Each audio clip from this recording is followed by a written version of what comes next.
केंद्रीय गृह मंत्री अमित शाह ने एक बड़ा आरोप लगाते हुए कांग्रेस पर गंभीर निशाना साधा है। शाह का कहना है कि जब देश की मोदी सरकार युवाओं को खेल, शिक्षा और नवाचार के उजाले की ओर ले जाने के लिए प्रयासरत है, कांग्रेस उन्हें ड्रग्स की अंधेरी और खतरनाक दुनिया में धकेलने की कोशिश कर रही है। हाल ही में पकड़े गए करोड़ों रुपए के ड्रग्स के मामले में कांग्रेस के संबंध होने का आरोप लगाते हुए उन्होंने कहा कि उनकी सरकार किसी भी व्यक्ति की परवाह किए बिना ड्रग्स माफिया को जड़ से साफ करेगी। नमस्कार, मैं अनिकेत दीक्षित स्वागत करता हूं आपका आचरण न्यूज में और हमारी आज की डेली एनालिसिस रिपोर्ट देश में चल रहे अवैध ड्रग्स की कालाबाजारी के बारे में। केंद्रीय मंत्री अमित शाह ने शुक्रवार को सोशल मीडिया प्लेटफॉर्म एक्स पर पोस्ट करके कहा, एक और जहां मोदी सरकार नशा मुक्त भारत के लिए जीरो टॉलरेंस की नीति अपना रही है, वहीं उत्तर भारत से पकड़ी गई ड्रग्स की 5,600 रुपए करोड़ की खेप में कांग्रेस के एक प्रमुख व्यक्ति की संलिप्तता बेहद खतरनाक और शर्मनाक है। शाह ने ड्रग्स के कारण पैदा हुए हालात और कांग्रेस की मंशा पर सवाल उठाते हुए आगे कहा कि कांग्रेस के शासन में ड्रग्स से पंजाब, हरियाणा और समग्र उत्तर भारत में युवाओं का जो हाल हुआ है वह सभी ने देखा है। मोदी सरकार युवाओं को खेल, शिक्षा और इनोवेशन की ओर ले जा रही है, तो वहीं कांग्रेस उन्हें ड्रग्स की अंधेरी दुनिया में ले जा रही है। कांग्रेस नेता द्वारा अपने राजनीतिक रसूख से युवाओं को ड्रग्स में दलदल में झोंकने का जो पाप किया जाना था, उन इरादों को मोदी सरकार कभी पूरा होने नहीं देगी। हमारी सरकार ड्रग्स के कारोबारियों का राजनीतिक पद या कद देखे बिना ड्रग्स के पूरे तंत्र का विनाश कर नशा मुक्त भारत बनाने के लिए संकल्पित है।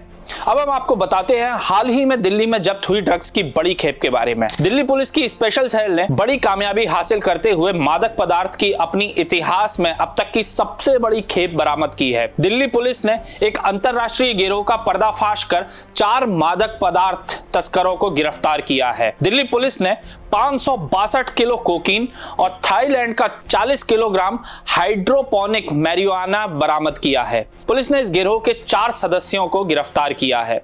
बरामद मादक पदार्थों की कीमत 2000 करोड़ रुपए से ज्यादा की बताई जा रही है। मादक पदार्थों की यह खेप विदेश से महाराष्ट्र के किसी बंदरगाह पर आई है। दिल्ली पुलिस के मुताबिक 562 किलो से ज्यादा कोकेन को बरामद किया गया है। इसकी कीमत 2000 करोड़ रुपए से अधिक आंकी गई है। पुलिस ने 4 आरोपियों को पकड़ा है। दिल्ली पुलिस की स्पेशल सेल फिलहाल नार्को टेरर एंगल की जांच कर रही है। अब मैं आपको बताता हूं भारत के कौन से राज्य में चल रहा है सबसे ज्यादा ड्रग्स का अवैध कारोबार। भारत में ड्रग्स का अवैध कारोबार कई राज्यों में फैला हुआ है, लेकिन सबसे ज्यादा गंभीर स्थिति पंजाब और उत्तर पूर्वी राज्यों जैसे मणिपुर और नागालैंड में मानी जाती है। पंजाब में खासकर हेरोइन और अन्य ड्रग्स का अवैध कारोबार व्यापक रूप से फैला हुआ है। मणिपुर, नागालैंड और अन्य उत्तर पूर्वी राज्य गोल्डन ट्रायंगल, थाईलैंड, म्यांमार और लाओस के पास होने के कारण ड्रग्स की तस्करी का मुख्य केंद्र बिंदु बन चुके हैं। पंजाब में तो यह समस्या इतनी गंभीर हो गई है कि इसे ड्रग्स की महामारी कहा जाने लगा है, जहां युवाओं में नशे की लत बढ़ रही है। उत्तर पूर्वी राज्यों में ड्रग्स तस्करी अंतरराष्ट्रीय सीमाओं के निकटता के कारण होती है, जो देश में ड्रग्स के प्रसार को और ज्यादा बढ़ावा देती है। सरकार और पुलिस इन इलाकों में ड्रग्स माफिया के खिलाफ अभियान चला रही है, लेकिन यह समस्या जस की तस बनी हुई है और सुरक्षा एजेंसियों के लिए एक बड़ी चुनौती बन गई है। अब हम आपको बताते हैं भारत क्यों बन रहा है ड्रग्स का सीधा निशाना। सीमाओं से ड्रग्स और हथियारों की तस्करी के कई मामले सामने आए हैं। इनके निशाने पर बड़ी तादाद में युवा हैं। दुश्मन की साजिश है कि भारतीय युवाओं को नशे में झोंका जाए। पंजाब जैसे राज्य इसके ज्वलंत उदाहरण भी हैं। रिटायर्ड लेफ्टिनेंट कर्नल अमरदीप त्यागी कहते हैं कि भारत ड्रग्स के 2 बड़े तस्करी वाले इलाकों के बीच फंसा है। एक तरफ जहां गोल्डन ट्रायंगल है और साउथ ईस्ट एशिया के कुछ देश हैं, वहीं दूसरी तरफ पाकिस्तान और अफगानिस्तान है, जहां से भारत में ड्रग्स और हथियारों की तस्करी होती है। दरअसल हमारे जो भी दुश्मन या प्रतिस्पर्धी देश हैं, वो हमेशा से भारत के युवा को निशाना बनाने की कोशिश करते रहे हैं। भारत का युवा कमजोर होगा तो देश कमजोर होगा, इससे दुश्मनों को मजबूती मिलेगी। आपने देखा होगा कि पंजाब और राजस्थान की सीमाओं से तस्करी के मामले सामने आते रहते हैं। हमारे सुरक्षा बल इस तस्करी को रोकने का हर संभव प्रयास करते हैं, लेकिन दुश्मन भी तस्करी के नए नए तरीके अपनाते हैं।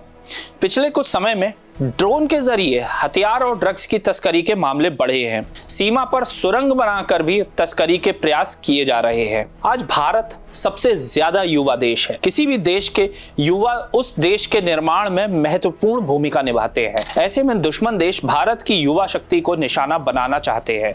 पूर्वोत्तर भारत और पंजाब में बड़ी संख्या में युवा नशे की चपेट में है। नशे की चपेट में आए युवा को हथियार देकर कुछ भी कराया जा सकता है। पूर्वोत्तर में तो हालत यह है कि कई बार सेना के लिए वहां एनसीसी कैडेट्स की भर्ती मुश्किल हो जाती है। इस समस्या से निपटने के लिए समाज को भी सुरक्षा बलों के साथ मिलकर काम करना होगा। युवाओं को नशे की लत से बचाने के लिए हर संभव प्रयास करने होंगे। लेफ्टिनेंट कर्नल अमरदीप त्यागी कहते हैं, देश की सीमा बहुत बड़ी है। ऐसे में सीमा पार से तस्करी 100% रोक पाना बेहद मुश्किल है। ऐसे में हमारे देश की इंटेलिजेंस एजेंसी और लॉ एंड ऑर्डर एजेंसीज जैसे स्थानीय पुलिस को और ज्यादा सतर्क होने की जरूरत है। दरअसल ड्रग्स के कारोबार में काफी पैसा है, इसलिए ड्रग्स के तस्कर इस कारोबार को बढ़ाने का प्रयास करते रहते हैं। तो यह थी हमारी आज की एक खास रिपोर्ट। आपको हमारा यह कार्यक्रम कैसा लगा? अपने विचार कमेंट सेक्शन में हमसे जरूर साझा करें और हमारे चैनल आचरण न्यूज को सब्सक्राइब जरूर करें। तब तक के लिए धन्यवाद।